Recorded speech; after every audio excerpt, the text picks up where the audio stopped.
Welcome to Who Lives Around the Corner, a new visual podcast with interviews of neighbors with a variety of unique interests and talents. And now the host of Who Lives Around the Corner, Mr. Dan Regan. Hi, this is Dan Regan, and we're going to do a podcast on who lives around the corner for very interesting people. And we're very honored to have one of the noted dermatologists, surgeons in the whole Eastern Seaboard, and we're going to talk to him about his practice, how he came, and his different hobbies. And I want to welcome now Dr. Frank Taliercio to our podcast. Good. Nice to see you. Hi. Tell me how you got involved in medicine. What medical school did you go to? Well, I went to Cornell to medical school, graduated in '76. I grew up in New Jersey, right outside Manhattan, right by the Fort George Washington Bridge, about a mile in Palisades Park. Then I went to college. I went to high school and public school in town, and then I went to college at Georgetown, and then I came back to Manhattan, lived in the city. Cornell's is not in Ithaca, it's on 69th in York. Right. And I was there, and my brother was actually at Columbia as an undergrad when I was in medical school. What interested you to go into medicine? I'm not really sure. I was always a strong science student, and when I went to Georgetown, I majored in chemistry, and for a while I actually thought, I almost left college actually. My dad was in building, as a carpenter, and college was a big adjustment for me. I had a rough first year. What turned you towards dermatology? Yeah, and then I finished school, went to medical school, then I went out to Michigan to Henry Ford Hospital, which is one of the University of Michigan hospitals, and they have a very big, very important dermatology department. The person who ran the department right before I got there was the president, the executive chairman of the American Academy of Dermatology. So that's the guy who actually runs it. The presidents, they change every year or two. But Dr. Livingood set up a big program, and he hired Dr. Kroll, who was a very prominent dermatologist in Michigan that he had trained. And, Dr. Kroll, gave me a spot. I mean, I didn't even really How did apply. you get attracted to White Plains? Well, when I went to medical school, one of my best friends in school, we met the first week, an Italian guy, I'm Italian, and I went to medical school together, and then we both did medicine together for a while, and then I decided out at Ford that after I finished training to be an internist that I wanted to do dermatology, and I got him to do it as well. And then the two of us, were actually given a practice up here in medicine, which we did first. So we had a chance to come here and not work for anybody. In White Plains? In White Plains, Frank's Bellman. So we actually did, even though I had done dermatology and even a Mohs surgery fellowship, for 5 years I came back and did internal medicine. We had a crazy busy practice. How long did you come to North White Plains in this building? This building, how long are you practicing? Yeah, I started at the beginning of '83, end of '82. This building was a restaurant. Really? Pasteur's was a restaurant when it was, Gambelli's, Pasteur's, very popular as Pasteur's, and the restaurant, person who bought the restaurant went to bankruptcy.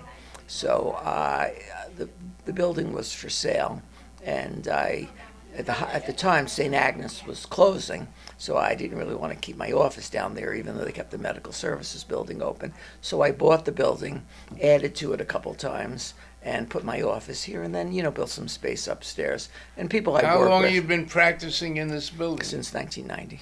Since 1990. Right, and Lisa, who you met. Your staff.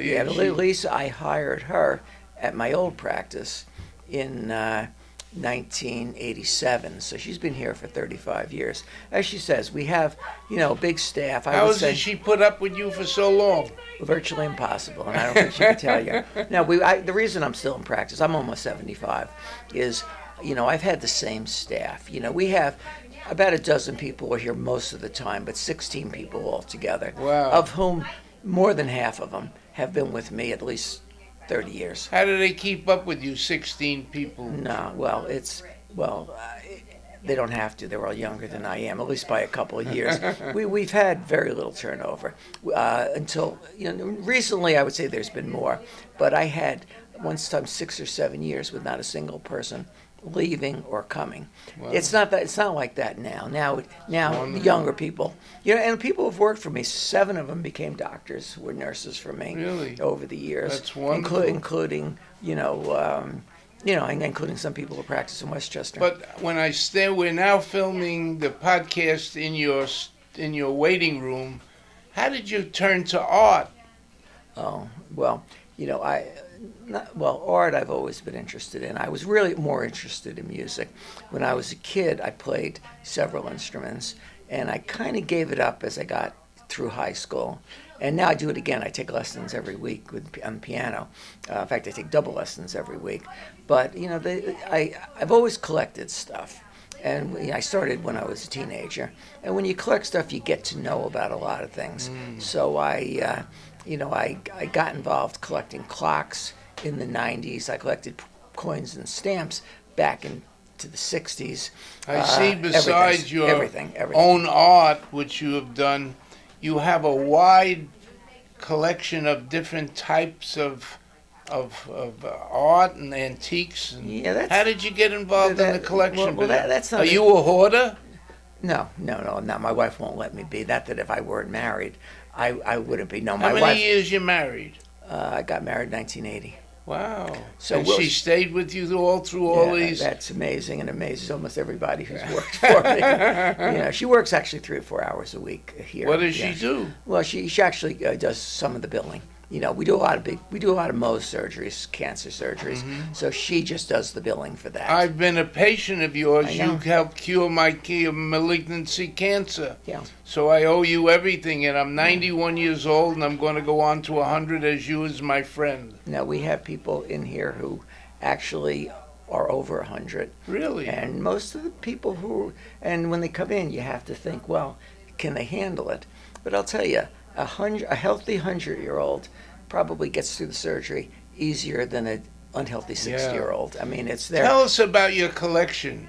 Okay. I see typewriters, stained glass. How are you attracted so many different venues? Well, I'll tell you how it evolved. I started with stamps and coins when I was a kid. I not only collected them, I bought and sold them. So I actually made a good amount of money when I was a teenager doing it. Then I always collected stuff, but I'd say about 35 years ago, I took a vacation down in Spring Lake, and there was an antique clock dealer there. I always collected, but that got me really interested. So I started collecting clocks seriously.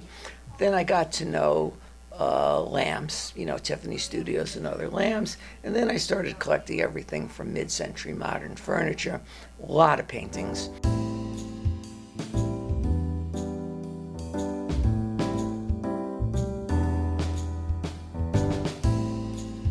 Typewriters.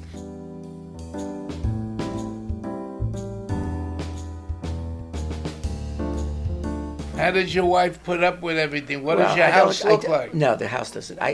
Right now, there's not a single antique in my house. Really? Not a single. We have a home here, and actually we have we're spending a lot of time in Ridgewood at a home we've had for a while, and we're going to move to that house. There is not a single antique in either houses now. We used to have a lot at the house. We used to have a tremendous amount at the house, but since we're moving, I have found other storage places for them. So and I've also lightened up a little bit. But you lightened up? Well, I actually there are 2 storage facilities in New Jersey that I'm involved with, and but they're close to the house. So if I need something, but what are you collecting now? What interests you? What I'm still collecting, and I still get, are carriage clocks. Carriage clocks. In fact, there's a sale tomorrow at Bonham's, and carriage clocks and Thomas Cole clocks. The other thing I also collected, neon clocks, which you'll see here. I've had as many as 80 of them. I've got maybe 60 now. Yeah. Carriage clocks I've collected forever, although I've sometimes sold the collections. I had a collection of Thomas Cole clocks, 29 clocks, which is probably one of the biggest collections in the world of those clocks, which I sold through the dealer who wrote the book to a collector in Singapore, a family of collectors in Singapore. So occasionally I'll get rid of, if there was a lot and I don't have room to store it. That doesn't take a lot of room. But clocks I'm pretty serious about. I'll still buy neon clocks. But carriage clocks I'll buy if the prices are very good now. So I will buy carriage clocks regardless. Neon clocks I'll buy too. What's in the future for Dr. Taliercio? Are you going to continue in this practice? You ever think of retiring? No, see, this practice I've done it for a long time. As I say, as long as the same people stay with me, it's fun to go to work. I mean, full-time for me is probably 32 hours a week, but it has been that for 20 years. So it's not an oppressive schedule. The patients I see, many I know, and some of them I've taken care of their grandchildren. One of the most interesting patients I have, when I was an internist, my first year on Christmas, her grandfather needed a catheter. Now it's Christmas. So my mom and dad watched my kids. I hadn't put in a catheter in a while, but my wife's a nurse. So we made a house call on her on Christmas Day. Really? She was 14 years old, and she moved to Dumont. And now I've taken care of her children. She still comes up from Dumont. I've seen her even recently, but it goes back. I took care of her when she was a little girl. You have really the love of the practice. Yeah. So the job is, as I tell people, at this stage in my life, not only would I do this, I love doing it. I would not only do it for free, I would actually pay to do it. Yeah. Because it's a place to go every day. It keeps me busy. And, it's not physically demanding work. When I was a kid, I did, some physically demanding stuff.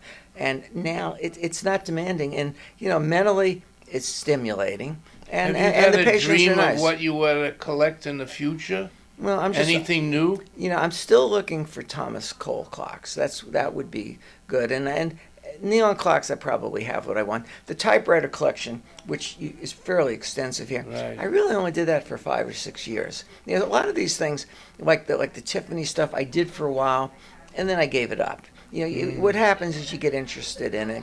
And what I like about collecting is in every category that I collect, I've met people. Like the radio collectors are a different group of people than the lamp collectors, who are a different group of people from the painting collectors. So you meet, and I collect. One of the first things I collected was, I could tell you the first day I collected something, the day John Kennedy was assassinated.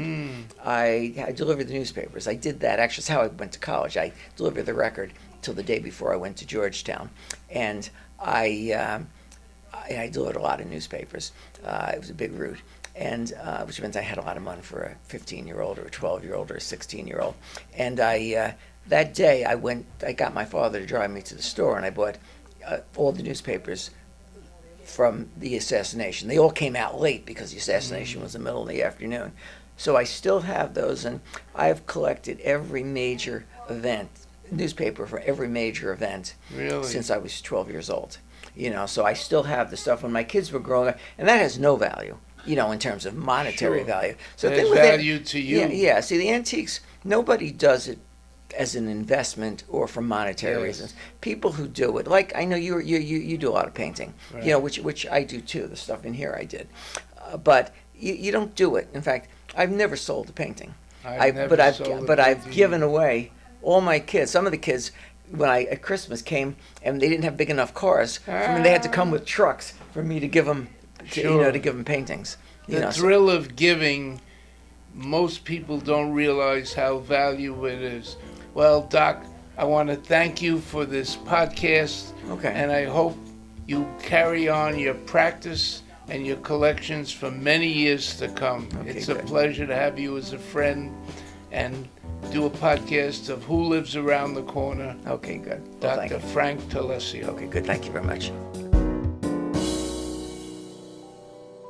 If you have or know of a neighbor with a unique interest or talent, please get in touch with us with their contact information, and please include their unique interest or talent. Email us at wholivesaroundthecorner@gmail.com. Goodbye for now. Thank you for joining us for this edition of Who Lives Around the Corner with host Dan Regan. Brought to you by Rockland World Radio and Modern Metro Studios.